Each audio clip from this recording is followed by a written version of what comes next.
आज करते हैं श्री आनंद घन जी द्वारा रचित 10वें श्री शीतलनाथ भगवान के स्तवन का अर्थ। आनंद घन जी महाराज पहली गाथा में बताते हैं, शीतल जिनपति, हे शीतलनाथ प्रभु जो स्वयं शीतल गुण वाले हैं, और जिनपति यानी जिनेश्वरों में जो पति या मालिक या स्वामी है। तो सामान्य केवली होते हैं और तीर्थंकर केवली होते हैं। तो जो सामान्य जिनों में नाथ रूप है, इसीलिए जिनपति।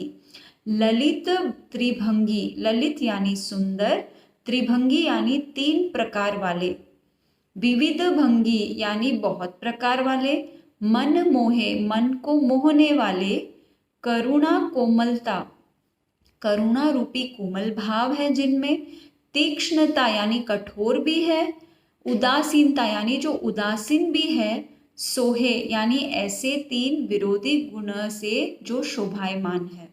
तो भावार्थ इस प्रकार है कि हे शीतलनाथ, हे परम शुद्ध भगवान आत्मा, आप जिनपति है, जिनेश्वरों के स्वामी, तथा सुंदर 3 प्रकार के समूह वाले तथा बहुत प्रकार के समूह वाले, मन मोहने वाले ऐसे गुणों के स्वामी है।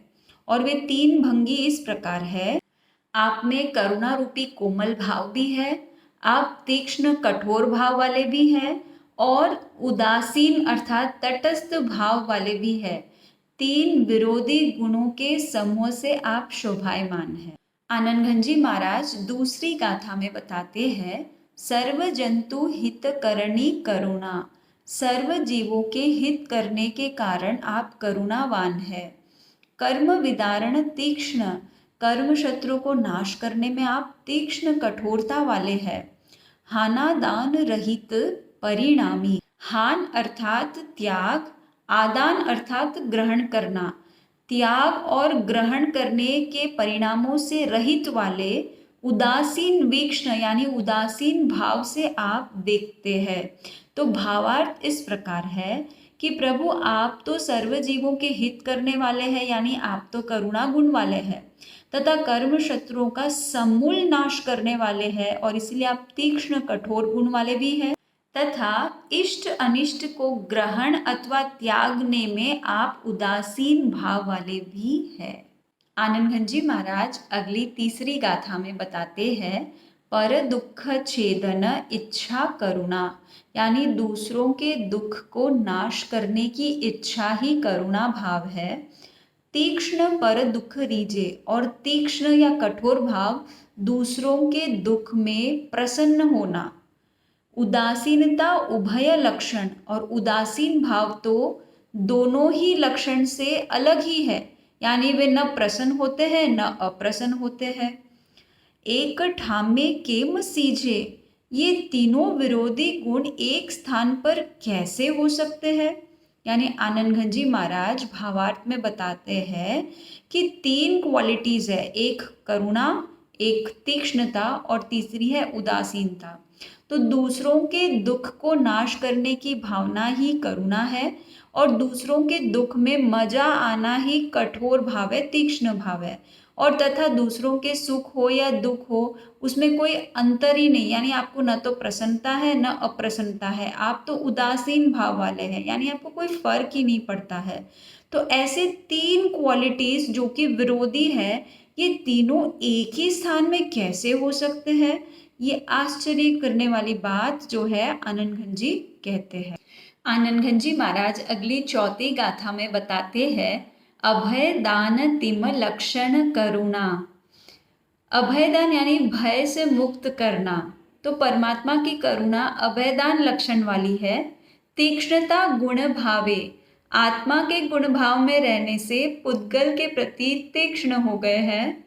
प्रेरण विण कृति उदासीनता, बिना प्रेरणा से ही सहज ही स्वभाव कर्म को करने वाले उदासीन भाव वाले भी है। इम विरोध मति न आवे, ऐसे विरोध दिखने वाले ये तीनों गुण विरोधी प्रतीत नहीं होते हैं। भावार्थ इस प्रकार है, परमात्मा में पर दुख छेदन की इच्छा रूप करुणा नहीं है, परंतु अभय दान स्वरूप करुणा है। पर धूप में प्रसन्नता हो ऐसी तीक्ष्णता नहीं है। आत्मा के गुण भाव में रहने से कर्म पुद्गल के नाशक हो गए और इसलिए तीक्ष्ण गुण वाले हो, तथा बिना किसी प्रेरणा से प्रभु में स्वाभाविक सहज ही स्वभावगत क्रिया होते रहती है और वही उदासीन भाव है। और इस प्रकार तीनों गुण विरोधी होते हुए भी विरोधी प्रतीत नहीं होते। आनंद घनजी महाराज अगली 5वीं गाथा में बताते हैं, शक्ति व्यक्ति, शक्ति रूप से आप संसार के सभी जीवों के समान शक्ति वाले हैं। व्यक्ति रूप से आप सबसे भिन्न है। त्रिभुवन प्रभुता, आप तीनों लोकों के नाथ है। निर्ग्रंथता संयोगे, पर आप निर्ग्रंथ भी है, यानी आप साधु है जो कि अपरिग्रही होते हैं। योगी भोगी, आप पर द्रव्य को नहीं भोगने वाले होने से योगी हो गए तथा अपने स्वद्रव्यों को भोगने वाले भोगी हो गए। वक्ता मौनी, कथनीय का कथन करने से आप वक्ता है और अकथनीय के कथन न करने से आप मौनी भी है।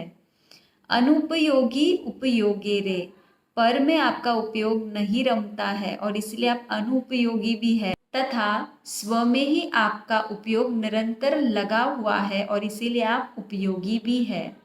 तो भावार्थ इस प्रकार है, प्रस्तुत गाथा में आनंद घनजी द्विभंगी यानी दो विरोधी गुणों की चर्चा कर रहे हैं। वस्तु अनंत धर्मात्मक है जहाँ विरोध भी है, किंतु अपेक्षा से देखने पर विरोध नहीं रहता है। परमात्मा का यह स्वरूप दर्शन अनेकांत की दृष्टि से कराया जा रहा है। एकांत मान्यता से वस्तु तत्व का संपूर्ण बोध होना संभव नहीं है।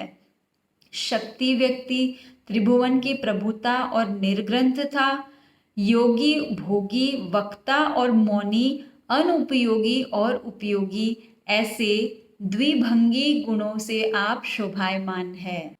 आनंद घनजी महाराज अगली 6ठी गाथा में कहते हैं, इत्यादिक बहुभंग त्रिभंगी, इस प्रकार उक्त वर्णित बहुत भंग यानी बहुत प्रकार वाले, त्रिभंगी यानी 3 भंग वाले, चमत्कार चित्त देती, चित्त को चमत्कृत कर देती है।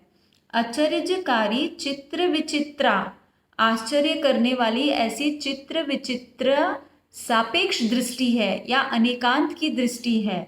आनंद घन पद लेती, और वही दृष्टि आनंद घन पद को प्रदान करने वाली है।